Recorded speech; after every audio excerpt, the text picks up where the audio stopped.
So student, अब हम cube का फॉर्मूला देखेंगे। ठीक है, पार्ट 1 में हमने क्या देखा था, हमने इससे पहले की जो क्लास थी या इससे पहले की जो वीडियो थी, उस वीडियो में हमने क्यूबॉइड के फॉर्मूलेस को देखे थे। बट अब हम क्यूब को देखेंगे। ठीक है, क्यूब के क्या फॉर्मूले होते हैं, मीन्स ये पहले सबसे पहले तो हम साइड इसमें दिखा देंगे।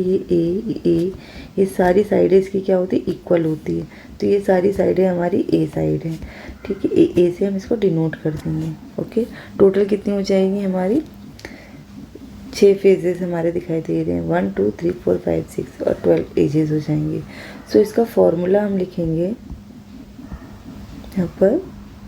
क्यूबॉइड का जो ए है वो क्या है, हमारी साइड है, या हम सिंपल कह सकते हैं ये हमारी एजेस है। ठीक है, एज है।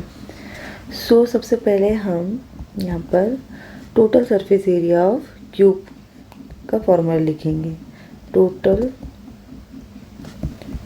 Surface area of cube. ठीक है, total surface area of cube का हम शॉर्ट में लिख सकते हैं ऐसे, total surface area of, and cube की छोटी सी फिगर बना लेंगे। क्यूब इजिकल टू होता है 6a स्क्वायर यूनिट। ठीक है,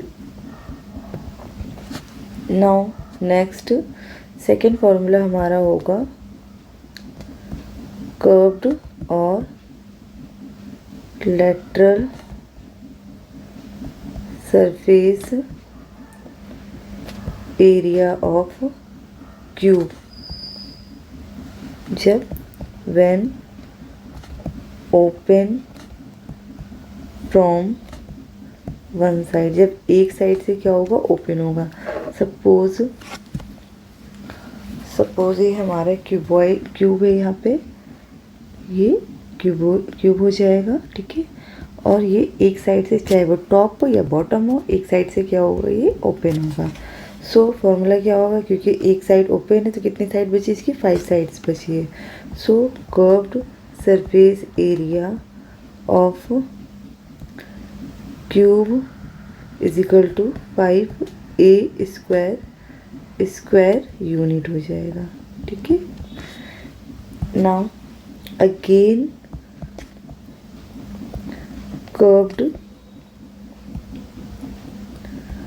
सरफेस एरिया ऑफ क्यूब क्या होगा, व्हेन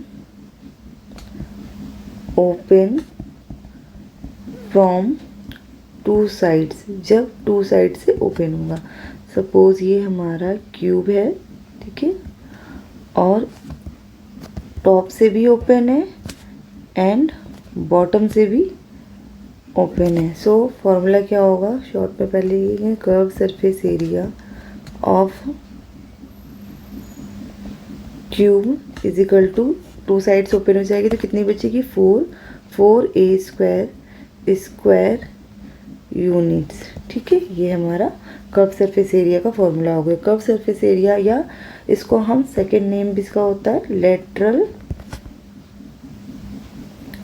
ठीक है, लेटरल सरफेस एरिया शॉर्ट में लिख दिया मैंने। ठीक है, आप समझ जाना यहाँ पे लेटरल सरफेस एरिया। ठीक है, अब हमारा यहाँ पर लेंथ ऑफ डायगोनल हम लिखेंगे। लेंथ ऑफ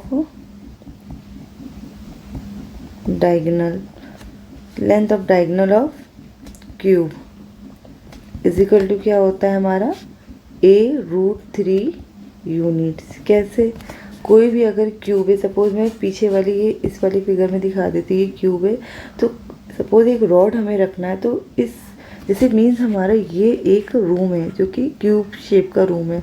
अब इस रूम में मैं एक रॉड रखना चाहती हूँ, तो मैं किस पोजीशन या किस साइड में कैसे रखूँ मैं कि जो लॉन्गेस्ट रॉड आ जाए। सो हम इस तरह से रखेंगे। सपोज ये क्यूब है, बेस है इसका क्यूब का, रूम का। ठीक है, रूम का ये फ्लोर मान सकते हैं। सो अगर मैं ऐसे रखूँगी तो ये सबसे ज़्यादा क्या आएगा, लॉन्गेस्ट आएगा। सो लॉन्गेस्ट जो साइड होती है वो डायगोनल कहलाती है। ठीक है, तो डायगोनल ऑफ क्यूब क्या कहलाएगा, a√3 यूनिट। ठीक है, यूनिट्स हो जाएगा। अब हम वॉल्यूम ऑफ क्यूब कर लेते हैं। Volume of cube